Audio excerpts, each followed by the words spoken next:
ఆ వెలుగు అనేక మందికి ఆ వెలుగులోనే నడిపించడానికి దీపస్తంభం మీద ఆ వెలుగును మీరు ఉంచాలి. కొంచెము క్రింద కానీ మీ మనుషులు దీపం వెలిగించి కొంచెము క్రింద పెట్టరు, కానీ తన ఇంటి నుండి వారందరికీ వెలిగించుటకే దీపస్తంభం మీదనే పెట్టిదురు.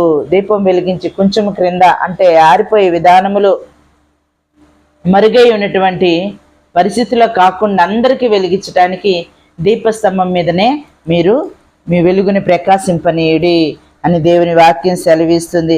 మనుషులు మీ సత్క్రియలను చూసి పరలోకమందని మీ తండ్రిని మహింపరచున్నట్లు నా ఎదుట మీ వెలుగు ప్రకాశింపనీయుడి. దేవుని సన్నిధిలో మన సత్క్రియలను బట్టి మనం చేసినటువంటి క్రియల ద్వారా మనం వెలుగు సంబంధులమా చీకటి సంబంధులమా? మనం చేసినటువంటి సత్క్రియల వల్ల వెలుగు కలుగుతుంది. సత్క్రియలంటే సత్యంతో కూడినటువంటి క్రియలు. సత్క్రియలని మంచి క్రియలని మనం ఎప్పుడైతే